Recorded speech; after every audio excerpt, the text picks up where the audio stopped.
당신을 위한 쉼표 더 클래식. 안녕하세요. 더 클래식의 진행자 그리고 첼리스트 홍채원입니다. 오늘은 비올리스트 진덕 선생님을 모셔봤습니다. 안녕하세요, 선생님. 네, 안녕하세요. 저는 KBS 교향악단에서 비올라 주자로 활동하고 있는 비올리스트 진덕이라고 합니다. 반갑습니다.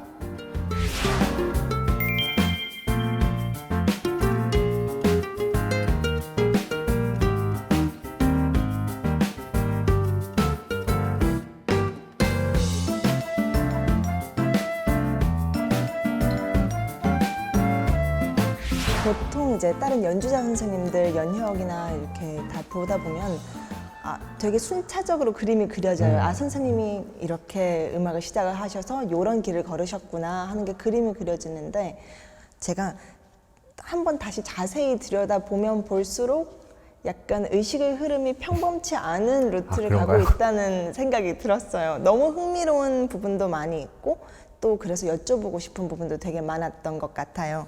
먼저 선생님, 제가 제일 궁금했던 것이요. 선생님이 첫 악기가 원래 비올라가 아니셨다고 제가 들었습니다. 네, 많은 비올리스트들이 그런 케이스가 있지만 저 역시 바이올린으로 먼저 시작을 했고, 바이올린으로 중학교, 고등학교, 그다음에 학부까지 바이올린을 전공했어요. 네. 선생님, 그러면은 이렇게 비올라를 언제부터 시작을 하시게? 한국 나이로는 30, 요즘 이제 만 나이로는 28 이렇게 처음 악기를 접하게 된 게 좀 많이 늦었죠. 선생님, 그럼 28이면 이미 악기를 처음 시작을 해서 또 수많은 무대와 또 콩쿨도 다 거치시고 이제 가장 악기하고 어떻게 보면은 이제야 무르익고 친할 때 같은 군의 악기이기는 하지만 비올라는 사실 음계도 다르고 개방선의 음계도 다르고 사실 시스템이 비슷하다고나 하지만 사이즈도 훨씬 크잖아요. 그렇죠. 그러면은 이 바이올린에서 비올라로 넘어가기 전에 여러 가지 고려할 대상들이 많았을 텐데, 네. 그럼 저 선생님, 비올라 스토리로 넘어가기 전에 선생님이 바이올린을 시작하시는 계기와 또 이야기 좀 해주실 수 있으세요? 예, 저희 부모님께서, 특히 아버지께서 어떻게든지 이제 음악을 시키시고자 했던 것 같아요. 그래서 이제 처음에 이제 아주 5살, 4살부터 이제 피아노를 먼저 이제 접하다가 또 마침 저희 작은아버지 삼촌께서 KBS 때 비올라 단원이셨거든요. 그 당시에. 그래서 지금 생각해 보면 이제 조금 이제 경제적인 레슨비를 좀 아끼고죠. 예, 초등학교 이제 3학년 때 이제 바이올린을 저한테 줘보신 것 같아요. 근데 어쨌든 음악을 시키고자 하셨고, 그래서 두 악기를 이렇게 병행을 하다가 이제 저한테 고르라고 하셨어요. 이제 피아노로 할 거냐, 바이올린으로 해볼래. 근데 제가 이제 바이올린을 선택한 것 같습니다. 사실 손을 뻗지 않아도 바로 이렇게 집안에 한 명도 아니고 KBS 교향악단의 그 연주자들이 이제 계실 확률이 그렇게 많지는 않을 것 같아요. 예, 그러겠죠. 아마. 마치 약간 집안 내력이 KBS 교향악단 오케스트라 주자의 이런 그 기운이 흐르는 것 같은데, 저 그러면 바이올린에서 그렇게 배우시다가 비올라로 전향하시게 된 이유가 있으실까요?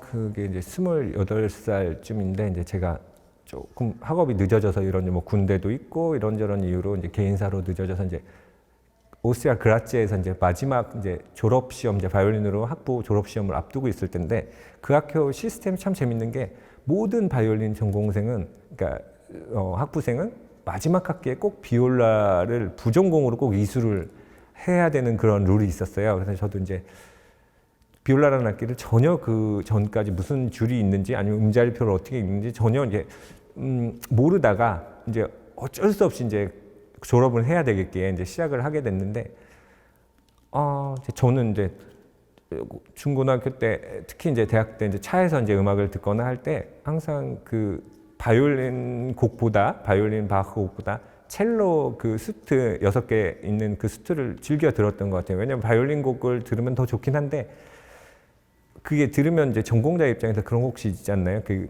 막 순수하게 음악으로 다가오는 게 아니라 어떻게 이렇게 잘해? 라든지 야, 이 손가락 번호를 도대체 어떻게 쓰는, 그러니까 막 이런 게 직업적으로 듣게 돼서 되게 마음을 편하게. 근데 첼로 곡을 들으면 사실 그런 게 없었어요. 그때 그냥 마냥 좋았어요. 그래서 근데 처음으로 이제 부전공으로 비올라를 이제 처음 배우게 돼서 악기를 잡고 이제 첫 과제곡을 내주셨는데 그게 이제 때마침 무반주 3번 이제 프렐류드를 첫 과제곡이었거든요. 근데 이제 너무 이제 즐겨 듣고 많이 알고 이런 곡인데 그걸 들을 때도 좋은데 실제로 제가 그거를 할 수 있다는 그 즐거움이 그때 당시는 어마어마했던 것 같아요. 그래서 하루에 예를 들면 4시간을 내가 개인적으로 연습할 시간이 있다고 했을 때 보통 이제 30분 정도 비올라를 연습하고 3시간 반 정도를 예를 들면 바이올린을 연습을 처음에는 했던 것 같은데 정신 차려 보니까 이제 주객이 바뀐 거예요. 그러니까 3시간 반을 비올라 잡고 있고 뭐 의도한 건 아닌데 30분을 이제 혼나지 않으려고 막 바이올린을 했던 그런 기억이 있어요. 그러니까 저한테 비올라는 그렇게 처음 다가왔고요. 그래서 이제 고민을 많이 하다가 이제 좀 마침 제 와이프가 바이올리니스트거든요. 바이올린 전공을 하는 분인데 한 집안에 이렇게 어렵고 예민한 악기가 둘일 필요가 있을까? 그래서 현실적으로 그런 부분도 조금 고려를 한 것 같아요.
진짜 말씀해 주시고 나니까 생각해 본 것이 비올라의 매력에 그렇게 빠지게 될 수 있는 경우가 사실은 처음부터 비올라를 이렇게 악기로서 마주한 것 말고도 이제 어느 정도 이 현악기, 사현악기의 그것도 바이올린하고 비올라하고는 네네. 같은 시스템을 공유하는 악기니까 바이올린을 이렇게 다 전공을 하신 이후에 만난 악기에서 또 다른 음악의 이렇게 매력을 또 찾게 되는 게 어떻게 보면 되게 운명같이 느껴지기도 하고. 네, 그럴 수밖에 없었던 것 같아요. 네, 네. 저의 경우는.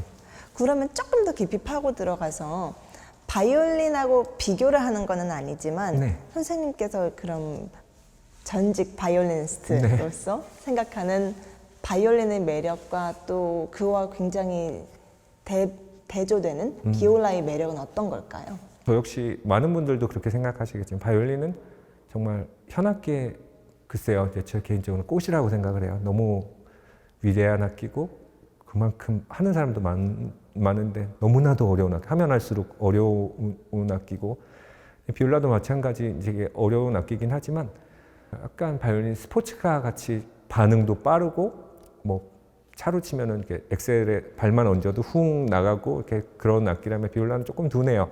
약간 트럭 내지는 이렇게 조금 큰 차의 느낌이라 반응도 살짝 들고. 근데 제가 매력을 느꼈던 건 한번 제대로 소리가 얹혔을 때 되게 많은 것을 운반할 수 있는, 많은 것을 움직일 수 있고 그 얹히기까지가 참 많은 노력과 연습이 필요하지만 한번 그 줄을 물게 되고 그게 부하가 제대로 걸리게 되면은 되게 많은 감정을 움직일 수 있고 많은 것들을 하여튼 그런 매력이 있는 것 같아요.